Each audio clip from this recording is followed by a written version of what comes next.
Au cours de cette vidéo, on va apprendre à déployer nos premiers algorithmes de trading.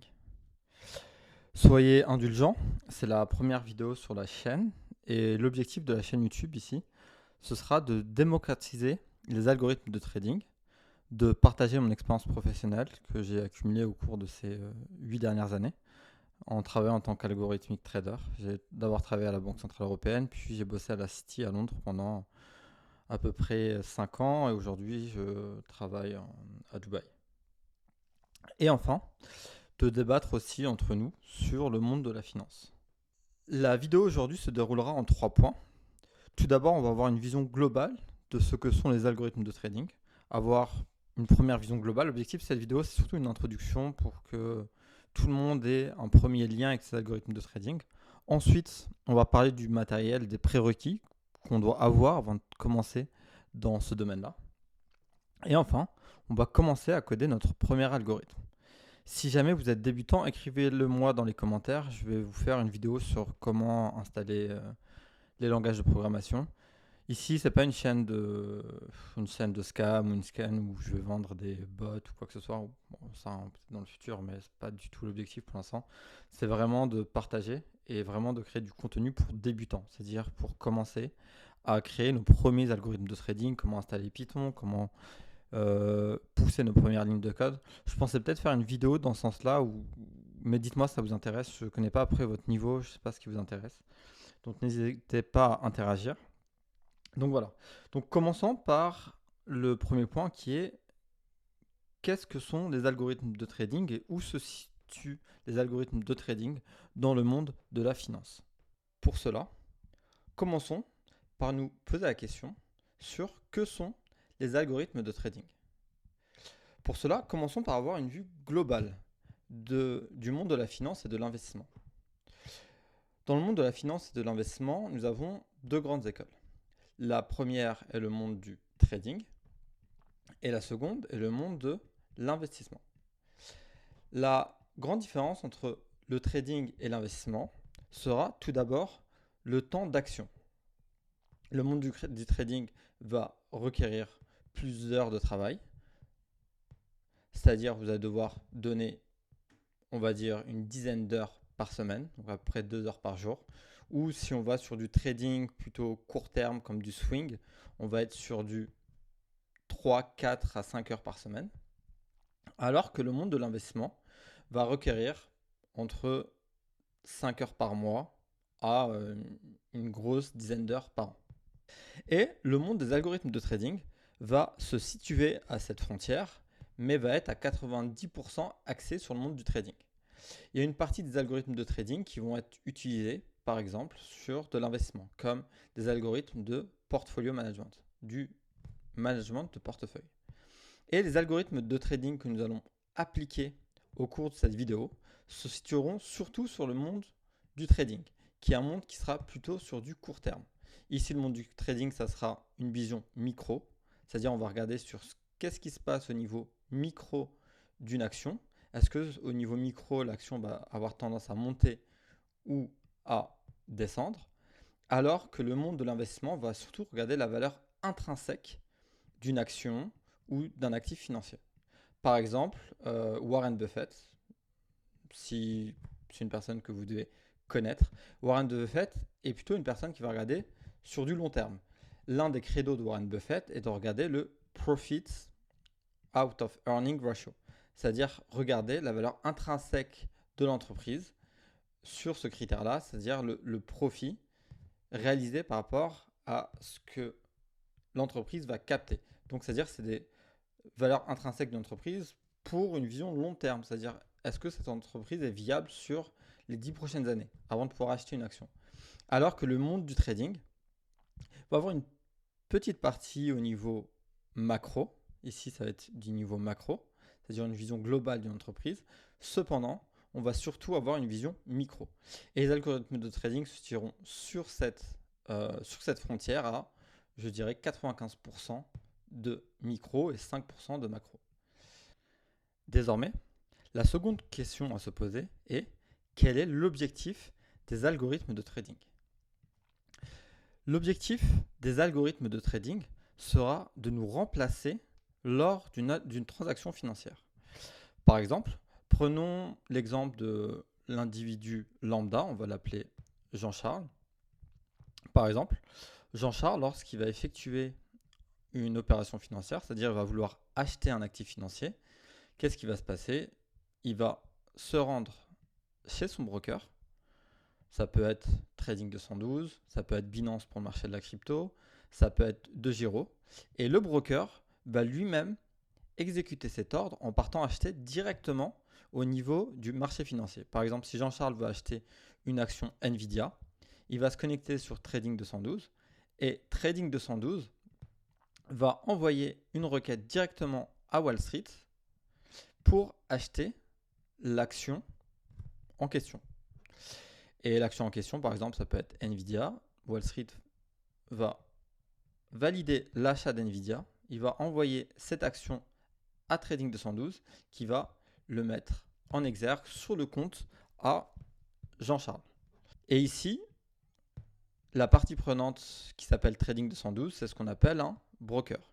Et si on remonte par exemple à Wall Street dans les années 1980, lorsqu'Internet n'était pas en application, généralement on avait tendance à appeler le broker au téléphone. Par exemple, si vous regardez le film Wolf of Wall Street avec Leonardo DiCaprio, on voit les brokers appeler directement les clients et ensuite passer directement l'ordre sur les marchés. Aujourd'hui, avec Internet, on passe à travers une plateforme. Ici, le broker, c'est une plateforme. Ça peut aussi être votre banque, par exemple. Si vous êtes au Crédit Agricole, chez BNP, Bank of Canada pour nos followers de la partie canadienne francophone. Et donc, du coup, voire même une banque africaine, je ne connais pas, je n'ai pas forcément l'expérience sur les banques africaines, mais bon, j'imagine que ça doit être après le même système. Et l'objectif ici de l'algorithme de trading, ça sera de remplacer Jean-Charles et d'avoir à la place ce qu'on va appeler un script automatisé basé sur une certaine logique. Ça peut être basé sur de l'intelligence artificielle, ça peut être une logique simple comme si jamais il se passe cet événement, tu vends mon action, ou si c'est de la gestion de portefeuille, ça va être optimisé sur par exemple la formule de Markowitz ou de Black-Scholes, mais on en reviendra un peu plus tard sur la chaîne si ça vous intéresse. Je pense que je reviendrai un peu sur les différentes formules qui existent. Donc, l'objectif ici sera de remplacer Jean-Charles et à la place de mettre un script Python qui va automatiser notre stratégie. Et le concept d'algorithme de trading va fonctionner de cette manière. Le concept d'algorithme de trading va fonctionner en 5 étapes distinctes. La première va être la réception de données, et ce qu'on va voir aujourd'hui. Ensuite, une fois qu'on a reçu les données, on va faire de la manipulation de données. Et enfin, on va envoyer l'ordre au marché. Et au final, si on voit les étapes d'un algorithme de trading, on peut voir que c'est à peu près la même chose que le comportement d'un être humain lambda. Par exemple, Jean-Charles, avant de prendre l'action d'acheter l'action Nvidia, par exemple, il va d'abord recevoir les données, c'est-à-dire il va lire, il va regarder les news, il va peut-être se connecter sur Yahoo Finance, il va peut-être regarder BFM Business. BFM Business, on parlait de Nvidia, donc il va recevoir des données. Ensuite, il va manipuler et traiter les données, data manipulation, donc manipulation de données. Et ensuite, il va envoyer l'ordre au marché. Ce sont les 3 grandes étapes de notre algorithme de trading qu'on va déployer aujourd'hui.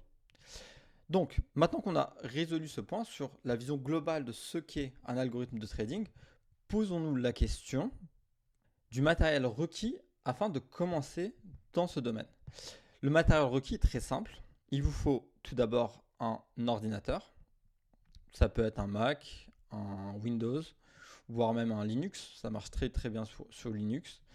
Moi, j'aime bien développer sur Mac, mais Mac, il y a toujours des garde-fous qui font que c'est pas le plus optimisé. Par exemple, certaines librairies ont du mal à passer sur Mac. Mais en tout cas, ouais, un ordinateur de base. Si jamais vous voulez lancer des algorithmes d'intelligence artificielle, il vous va falloir une certaine capacité de calcul. Moi, je sais que certains algorithmes d'intelligence artificielle peuvent mettre des heures et des heures afin de combiner, mais voilà, on part sur des algorithmes d'intelligence artificielle de haut niveau. On y reviendra sur la chaîne. Ensuite, autre point, il va vous falloir installer le langage de programmation Python. Si vous voulez, dites-moi vraiment si vous êtes intéressé. Je suis prêt à vous faire un tutoriel sur comment installer Python pour les algorithmes de trading et comment installer les différents programmes dont vous avez besoin. Mais vous allez voir que c'est très archaïque. On n'a pas besoin de grand-chose. C'est-à-dire un ordinateur, Python. Et moi, c'est pas obligatoire, mais moi, je préfère traiter les données sur Jupyter Notebook en local sur mon ordinateur. Bon, c'est un langage un peu barbare. Vous n'avez pas à vous en inquiéter. Ça va. Vous allez voir, c'est très simple. Ok, donc il va falloir Jupyter Notebook. C'est une recommandation, ce n'est pas obligatoire, mais c'est une recommandation. Une fois que vous avez tické les trois, ce sont des choses très faciles à installer. Jupyter Notebook et Python, ça va vous prendre 5 minutes à installer. C'est pas, il n'y a pas besoin d'aller voir midi à 14h. Une fois que nous avons les trois, on va devoir commencer par créer notre première ligne de code et enfin pouvoir établir la stratégie sur les algorithmes de trading. Peut-être on peut commencer maintenant par déjà ouvrir notre premier Jupyter Notebook. Si jamais vous avez besoin d'installer Jupyter Notebook, on va juste se connecter sur Google. Vous allez juste taper Jupyter Notebook installation. Ok, comme vous pouvez le voir, mon Google est en indonésien. Parce que j'ai vécu à Bali ces 5 derniers mois, donc le langage a changé. Donc vous avez juste besoin, ça s'appelle Anaconda Navigator, installé, hop.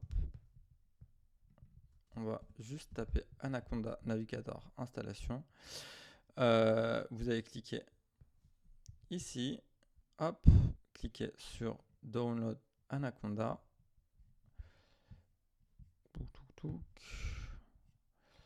Ok, alors, je sais pas pourquoi ça me prend la tête. Je dois le mettre en anglais.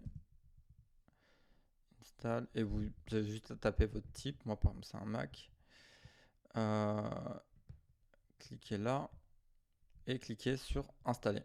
Une fois que vous l'avez installé, mais avant d'installer Navigator, vous devez aussi installer Python.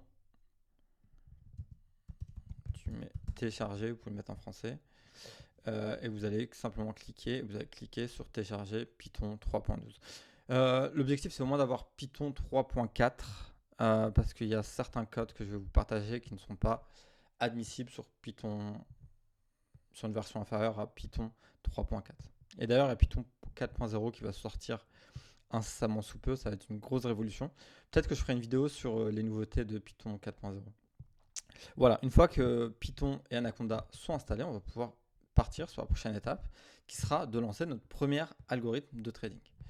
Pour ça, je vais partager avec vous le plan qu'on va mettre en place. Pour mettre en place notre premier algorithme de trading, on va d'abord démarrer par télécharger les données de marché. D'ailleurs, si vous avez besoin d'aide, je pense que je vais vous mettre mon numéro ou un contact. Et comme ça, si jamais vous avez besoin, ou peut-être un serveur Discord, comme ça, si jamais vous avez besoin, vous pouvez me contacter dessus. Non, je pense que je vous donnerai un contact et n'hésitez pas, en vrai, moi, c'est toujours un plaisir de vous aider. Donc, on va commencer par télécharger les données de marché. C'est-à-dire, une fois, là, c'est une fois qu'on a installé les deux logiciels. On va commencer par télécharger les données de marché. Une fois qu'on va recevoir les données de marché en direct, on va commencer par manipuler les données. Et enfin, une fois que nous aurons manipulé les données, on va pouvoir appliquer notre premier algorithme de trading. Je vais vous partager un premier algorithme tout simple, mais qui marche très bien, qui sera basé sur le volume ainsi que sur les moyennes mobiles. Voilà, donc là, ça va être la mise en place de notre protocole d'algorithme de trading. Donc, une fois que vous avez installé, vous allez arriver sur la page suivante. Vous allez atterrir sur cette page. Sur Anaconda Navigator, il vous propose différentes options, différents modules. Ici, vous allez pouvoir utiliser R, qui est un autre langage de programmation. Vous allez pouvoir utiliser PyCharm, Jupyter Lab, IBM Watson. Je ne reviendrai pas sur chacun des modules, c'est pas forcément l'intérêt ici, mais on va surtout se focaliser sur Jupyter Notebook, qui sera ce qui est pour moi le plus intéressant concernant les algorithmes de trading, et surtout en tant que débutant, pour moi c'est un prérequis pour moi. C'est pas obligatoire, mais c'est un prérequis. On va cliquer sur lancer, et sur lancer, on va boum, arriver sur cette page. Bon, comme vous pouvez le voir, c'est un petit peu chaotique sur mon ordinateur. On va créer par exemple un nouveau dossier. Hop. J'ai la version anglophone, mais bon, vous devez avoir surtout là. Hop, ok, nouveau dossier a été créé ici. Et on va créer un nouveau Python 3. Ici, on va taper le nom, ça va être introduction YouTube Algo Trading. Et ici, on va commencer par la première étape de tout type d'algorithme qui sera d'importer les données de marché. Et avant d'importer les données de marché, je vais mettre les étapes ici, je vais spécifier. On va mettre ce qu'on appelle un heading, ici c'est un titre, je ne sais pas comment ça s'écrit exactement en français, mais j'imagine que ça doit être écrit titre. Et on va écrire étape 0.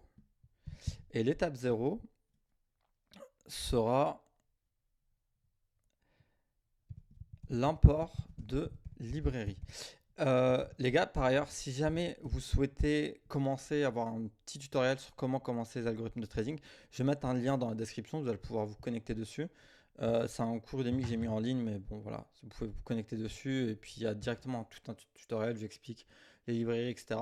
Je le mettrai petit à petit sur la chaîne YouTube, comme ça vous n'avez pas forcément besoin d'acheter le cours, mais si jamais vous voulez acheter le cours, vous pouvez cliquer sur le lien en dessous.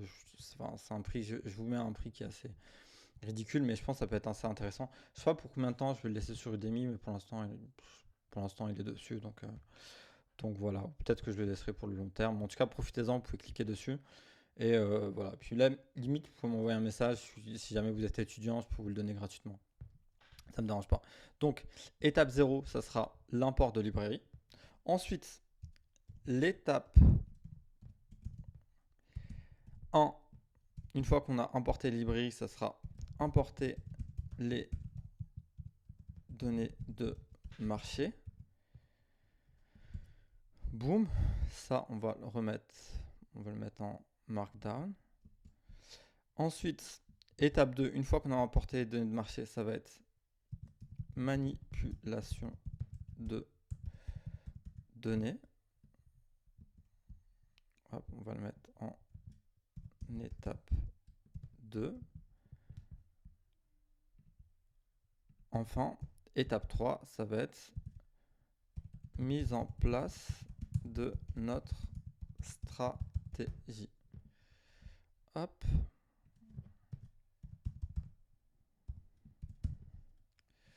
Ok. Concernant, alors, hop, on va le mettre en markdown. Et là, pareil. Voilà. Alors, une fois que c'est installé, par exemple, vous pouvez mettre, hop, on va juste insérer une ici. Vous pouvez faire un test pour voir si Python va bien tourner. Par exemple, vous pouvez taper x égale 7. Et ce qu'on va faire, c'est qu'on va imprimer x. Et normalement, ça devrait nous donner 7. Pour exécuter une ligne de code, vous pouvez taper sur Shift plus Tab. Je sais pas exactement. Non, Shift plus Entrée. Je sais pas exactement comment ça se dit Shift en français. Mais bon, là, vous pouvez être. Je sais plus. C'est le. En dessous de la majuscule, c'est pour la majuscule temporaire. Bon. Vous pouvez juste appuyer sur Shift plus Tab et vous pouvez exécuter la ligne de code. Sinon, vous pouvez cliquer sur Run. Et ici, on voit que Python répond bien. On a mis la variable 7 nous avons assigné la variable 7. Non. Nous avons assigné la valeur 7 à la variable x. Et ici, la variable x a bien pour valeur 7. Donc, ça tourne bien. Donc, si jamais c'est votre premier pas sur Python, vous allez devoir ajouter une ligne de code supplémentaire. Vous allez devoir taper pip install yfinance avec un point d'exclamation au départ. Vous pouvez retrouver ça ici. Hop. Pip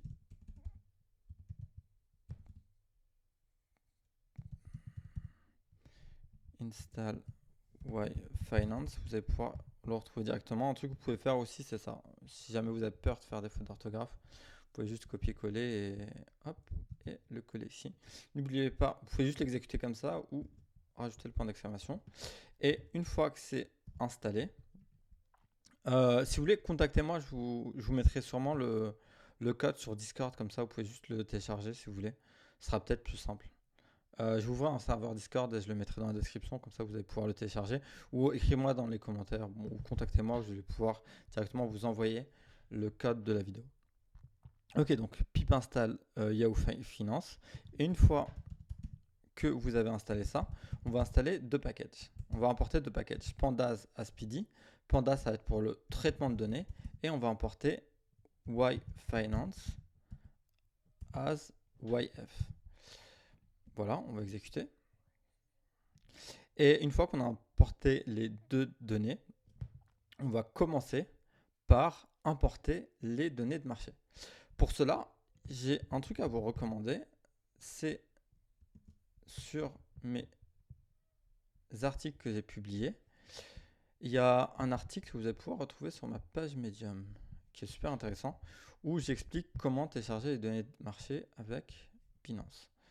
Pour cela, c'est celui-ci. J'explique comment télécharger les données de marché avec Yahoo Finance. Je donne énormément d'informations. D'ailleurs, on va aussi installer Plotly. Ouais, on va l'installer plus tard. Pour l'instant, le plus important, c'est de recevoir les données de marché. Donc, si j'explique un peu comment tout installer, quoique on va aussi installer Plotly. C'est quoi? On va juste reprendre ce qu'on a fait ici. En gros, on va rajouter deux packages. Un, c'est pour NumPy et l'autre, c'est pour visualiser les données. On va exécuter. Et ensuite, une fois qu'on a téléchargé les données de marché, on va partir récupérer les données de marché. Pour ça, vous allez voir, c'est deux lignes de code. On va copier-coller ici. Hop. La seule chose que vous allez devoir faire, ça va être de taper YF, Yahoo Finance, .télécharger et sélectionner. Alors regardez, ça fonctionne de cette manière. Je vais le faire comme ça. Sinon, on va le faire from scratch. Ok, on va taper yf.download. Et entre parenthèses, on va taper Shift et Tab. Et comme ça, on va voir les informations de l'API. Pour cela, le premier argument est obligatoire, c'est le ticker, c'est-à-dire quel type de données on veut. Ici, par exemple, on peut commencer par demander les données de Uber, de l'action Uber. Ensuite, on va avoir différents arguments non obligatoires. Soit on peut spécifier le temps de départ, la date de départ, la date d'arrivée. On peut aussi spécifier la période. On peut aussi spécifier l'intervalle. L'intervalle consistera à l'intervalle de temps. C'est-à-dire, pour ceux qui sont habitués au monde du trading, à la taille de la bougie. Ici, on va peut-être reprendre l'exemple qu'on avait ici. On avait période de 5 jours, intervalle de 5 minutes. Donc, ce qu'on va faire, la période, ça veut dire combien de jours en arrière on veut les données. Ici, par exemple, on va demander les données sur les 30 derniers jours. N'oubliez pas que c'est en anglais, donc c'est 30 days, 30 d. Et enfin, l'intervalle de temps qu'on va vouloir, ça va être par exemple des bougies d'une journée, par exemple. OK. Et ça, on va imprimer la requête. Boum. Et comme vous pouvez le voir ici, on a 5 colonnes. Le prix d'ouverture, le prix le plus haut de la journée, le prix le plus bas, le prix de fermeture. Et enfin, le volume. Ici, par exemple, on peut voir que le prix de fermeture 71,32. On va se connecter à TradingView pour voir si les datas matchent bien. On va taper Uber.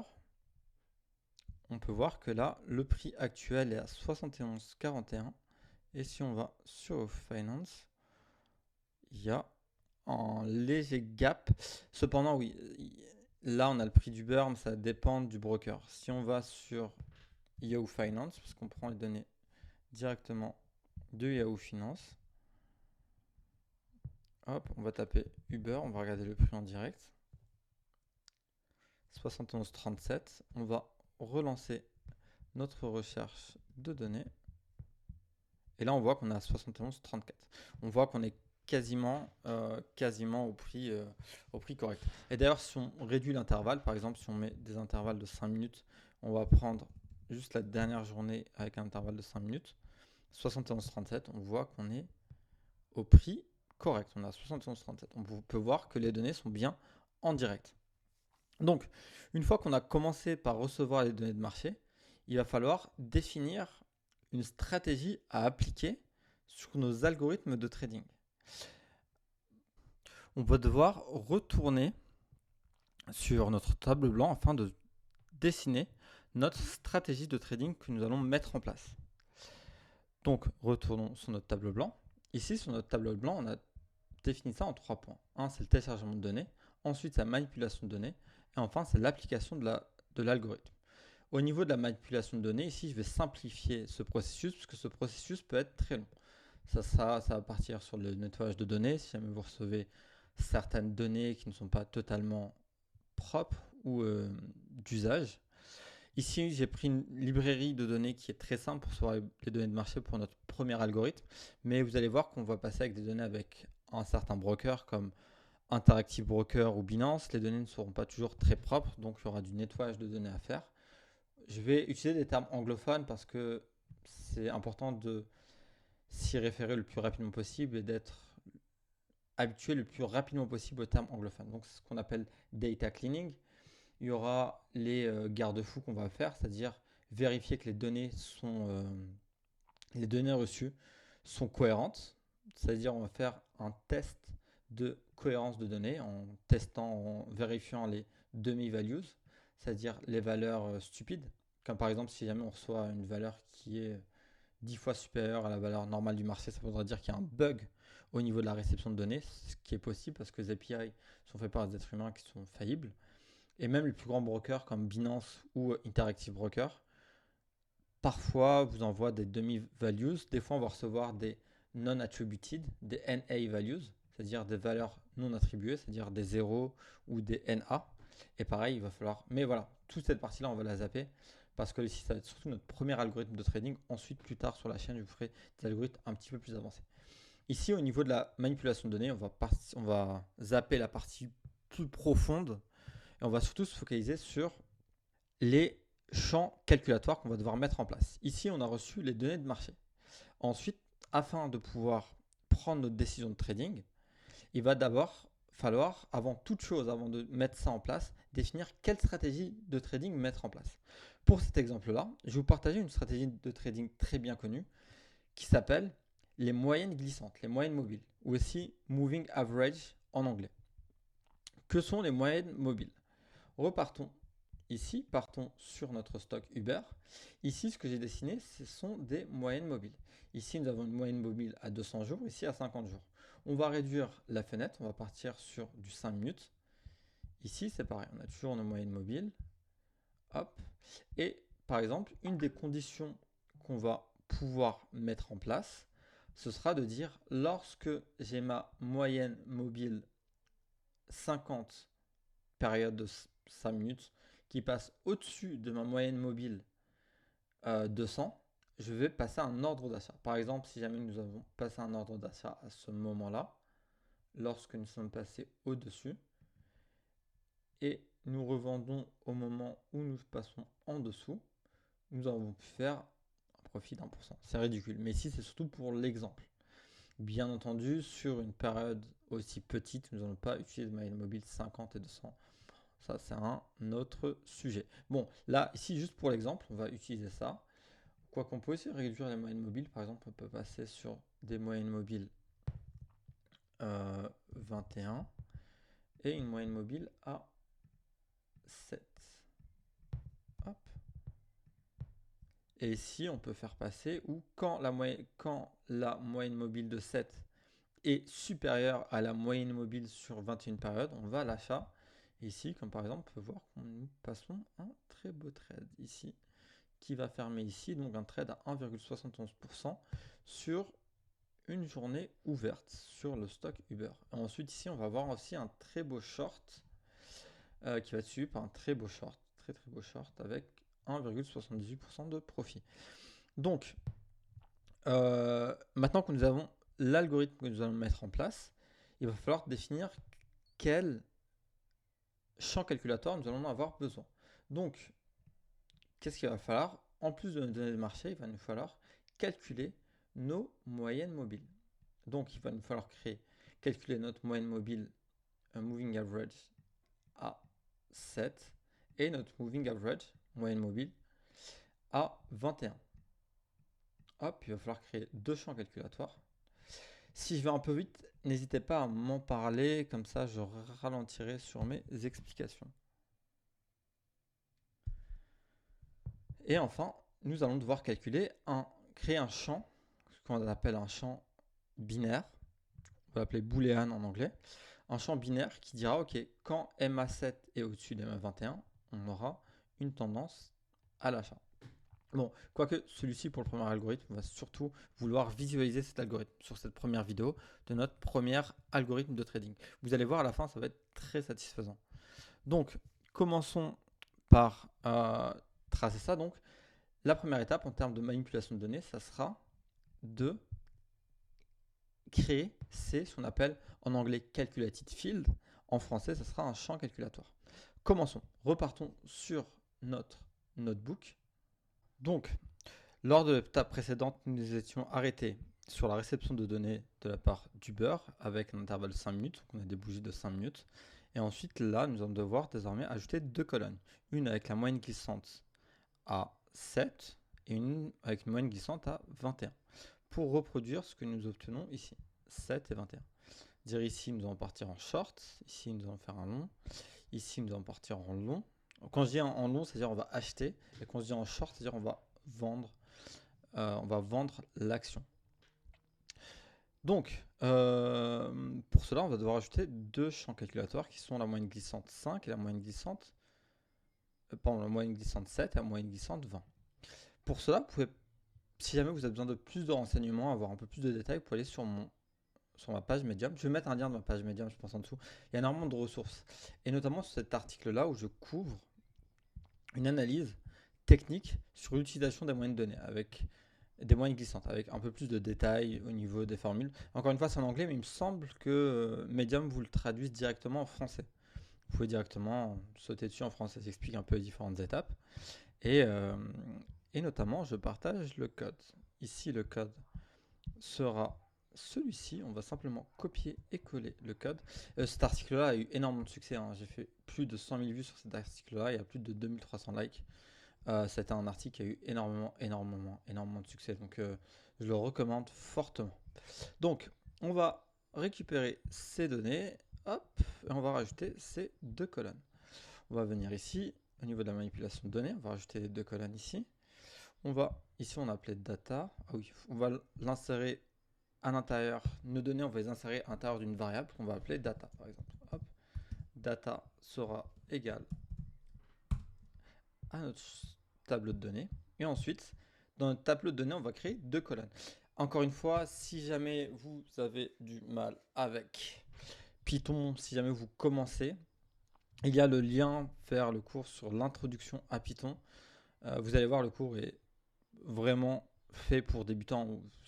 Ça va peut-être vous prendre 3-4 heures afin de tout couvrir, mais sur un week-end, c'est largement faisable. Un dimanche matin, vous commencez à 8h, à midi, vous avez fini et vous avez une base sur la programmation Python que vous allez pouvoir utiliser sur toute votre vie.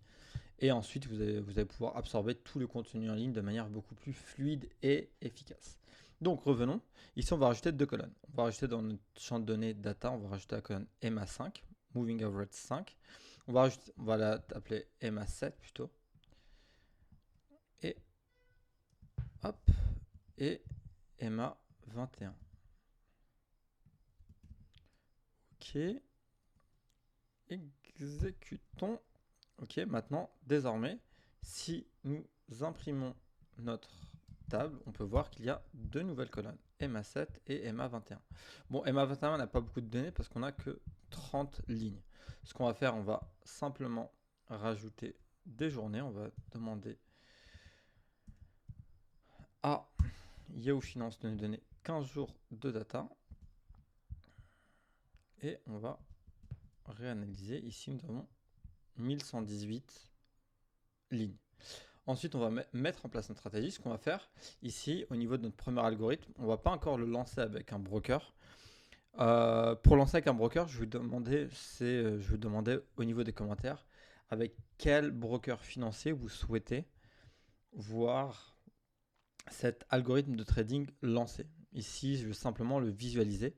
Mais déjà, ça sera une première introduction sur comment lancer un premier algorithme de trading. On va pouvoir le visualiser en temps réel, nos signaux d'achat et de vente sur notre stratégie. On va voir que ça matche bien ce qu'on a sur TradingView avant de pouvoir l'automatiser complètement. Donc, mise en place de notre stratégie. Ok, donc ce qu'on va faire, ça va être, on va simplement visualiser les données. Donc, pareil, on va utiliser la librairie que nous avons ici qui s'appelle Plotly. Donc, pour la mise en place et la vision de notre algorithme au niveau de la visualisation de données, on va simplement juste repartir sur l'article. Et si vous regardez dans l'article, à la fin, je vous montre comment visualiser vos données. On va simplement recopier le code parce qu'ici, l'objectif n'est pas forcément d'apprendre à visualiser les données, mais surtout de comprendre comment un algorithme de trading va fonctionner. Simplement récupérer le code et on va l'appliquer à notre feuille. Boum, ici on va simplement créer, hop, on a changé, on l'a appelé EMA21 et EMA7. On va exécuter. Ok, ici nous sommes sur le marché américain, donc c'est moins visible. Déployons-le sur le marché crypto. Comme vous le voyez ici, du fait d'avoir des données de Yahoo Finance, il y a un gap, c'est l'intermarket, et le gap n'est pas complété. C'est-à-dire il y a un gap au niveau temporel. Juste au niveau de la visualisation de données, pour pouvoir le visualiser de manière un peu plus élégante, ce qu'on va faire, c'est qu'on va changer l'appel. Au lieu d'appeler Uber, on va appeler BTC. Alors, pour avoir le ticker de BTC USDT, on va simplement taper BTC USD. On va récupérer ce qu'on appelle le ticker qu'il y a dans la parenthèse. Car cette API va simplement aller sur Binance et scraper les données. Donc on va appeler ça. Par au niveau de l'intervalle, on va un petit peu élargir. On va mettre 90 minutes et les 15 derniers jours. Ok. Hop. On va vérifier. Ok, tout est bon. Et on va simplement réexécuter. Et voilà, ici nous avons notre algorithme. Pareil sur la visualisation de données, c'est quelque chose qui est assez énergivore en termes de temps. Si vous voulez que j'insiste dessus, je suis prêt à insister, il n'y a pas de souci. Et on peut aller comme ça. Donc, ok, ici on peut voir notre signal d'achat, signal de vente. Okay, ici le Bitcoin est principalement en train de se casser la tête. Ici nous avons eu un beau short, pas trop mal. Après ici c'est simplement un exemple, hein. C'est pas forcément la stratégie que j'utilise en priorité, à part sur du long terme. Sur du long terme c'est assez intéressant, utiliser des moyennes glissantes. Mais voilà, mais en tout cas ici désormais vous pouvez être fier parce que vous avez désormais lancé votre premier algorithme de trading. Encore une fois, dans la description je vous donne plus d'informations, les liens pour les articles, vous pouvez vous connecter aux articles, les dévorer, vous amuser avec. Et si jamais vous avez besoin du Python Notebook, dites-le moi dans les commentaires ou je vais vous mettre aussi un lien pour me contacter. Vous pouvez me contacter et puis on peut faire ça comme ça. Voilà. Bon, en tout cas, bon courage et je vous souhaite une bonne journée. À bientôt.